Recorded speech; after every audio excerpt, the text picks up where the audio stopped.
హైదరాబాద్ లో హైడ్రా మార్షల్స్ సంచలన నిర్ణయం తీసుకున్నారు. వేతనాల ఊహించని తగ్గింపుతో అసంతృప్తికి లోనైన మార్షల్స్ విధులను బహిష్కరించారు.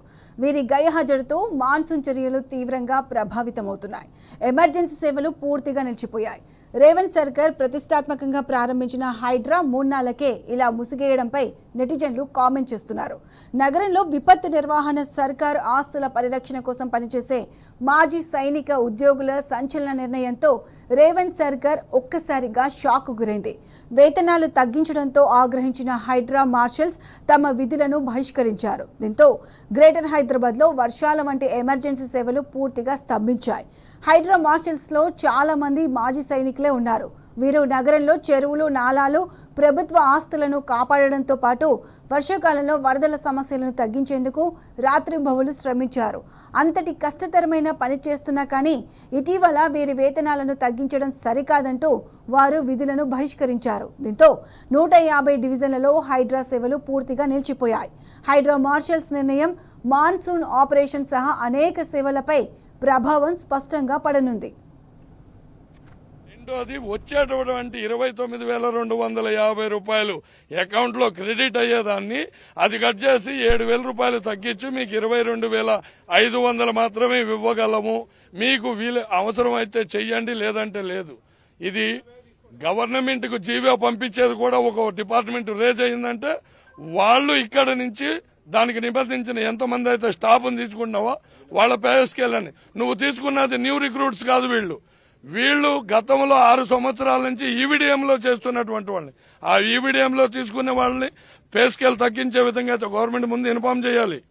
వాళ్ళని దీనిలో కన్వర్ట్ చేస్తున్నామంటే వాళ్ళ పే స్కేల్ తగ్గుద్ది అని అది మాకు ఇన్ఫార్మ్ చేయాలి. మాకు ఎవరికి ఎలాంటి ఇన్ఫార్ము లేదు.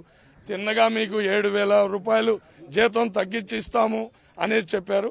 దాని మీద మేము మన హైడ్రా కమిషనర్ సార్ రంగనాథ్ సార్ని కలవాలనేటువంటి ఉద్దేశంతో ఈ రోజున విధులకి వెళ్లకుండాను ఇక్కడ వచ్చి సార్ని కలవడానికి వెయిట్ చేస్తున్నాము. 5,000 రూపాయల వరకు పేమెంట్ పెంచుతామని మాకు హామీ ఇచ్చారు. ఆ హామీని సారు నెరవేరుస్తారని మేము కోరుకున్నాం. మేము చాలా సంతోషపడ్డాం. కానీ 6 నెలలు చూసేదాకా ఇప్పుడు కొత్త జియో తీసుకొని వచ్చి తెలుగా 7,000 రూపాయలు తగ్గించారు. ఇది ఎంతవరకు న్యాయం? ఇది అందుకే మేము అందరూ డిమాండ్ ఏం చేసుకుంటామంటే మాకు మినిమం 40,000 to 45,000 మాకు పేమెంట్ కావాలని కోరుకుంటున్నాం. 29,500 చేంజ్ ఉండే, ఇప్పుడు వచ్చి డైరెక్ట్ గా 7,000 మైనస్ చేసి 22,000 చేంజ్ ఇస్తున్నారని చెప్తున్నారు. దాంట్లో కూడా పిఎఫ్ 2,000 డిటెక్షన్ చేస్తే మాకు ఇంకా 20,000 అయిపోతుంది. ఇప్పుడు కొత్తగా వచ్చిన ఒక 700-800 మెంబర్స్ కి రిక్రూట్ చేసిండ్రు. వాళ్ళకి అదే పేమెంట్, వాళ్ళకి ట్రైనింగ్ ఇచ్చింది మా మార్షల్సే, మేమే.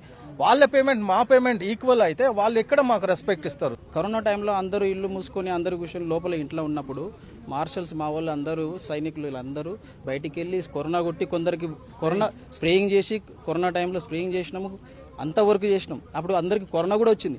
కానీ ఆ టైంలో ప్రభుత్వం అప్పుడు మాకు అలౌన్సెస్ ఇచ్చింది, 5,000 పెంచింది. మున్సిపల్ శాఖ ఈవీడీఎంలో ఉన్నప్పుడు 7,500 ఇవ్వడం జరిగింది. అయితే ఆ టైంలో గవర్నమెంట్ మళ్ళీ మాకు పెంచి అప్పుడు అలౌన్స్ కూడా ఇచ్చింది. ఆ ప్రభుత్వం అప్పుడు ఇచ్చింది, మీరు ఇంత మంచిగా వర్క్ చేస్తున్నారు, ఇంత కరోనా టైంలో డేంజర్ జోన్లో ఉండి కూడా మీరు వర్క్ చేశారు. దాని తర్వాత 2021లో ఒక వరద వచ్చింది, పెద్ద వర్షం వచ్చింది. అప్పుడు ఆ వర్షాకాలంలో కూడా మేము అప్పుడు కూడా వర్క్ చేసినాం. ఈబిడిఎంలో ఉన్నప్పుడు అది కూడా చేసినాం. దాని తర్వాత సిఈసి చేసినాం, సిఈసి నోటీస్ చేసినాం, తక్కువ డ్యూటీ ఎస్ఎల్బిసి శ్రీశైలంలోకి వెళ్ళినాము. రాత్రిలో డెమోలేషన్ ఉన్నాయి, డేలో డెమోలేషన్ ఉన్నాయి, నైట్ లేక్ సూపర్వైజర్లు చెకింగ్లు అన్ని చేసినాం. వాళ్ళు సిఐండి చేసినాం. వాళ్ళు ఏం చెప్తే ఆ పని మేము కరెక్ట్గా చేస్తూనే ఉన్నాము. మేము ఎప్పుడు ఏం డిమాండ్ చేయలేదు. అయినా కూడా మాకు పేమెంట్ మీరు మంచిగా చేస్తున్నారని మాకు ఇప్పుడు 29 సారే అన్నాడు, 29,000 మంచి పని చేశారు. 29,000 వరకు మాకు పేమెంట్ ఇప్పుడు వచ్చారు. మేము అయినా కూడా మేము డీజర్స్కి వెళ్ళి అప్పుడు కూడా అడగలేదు.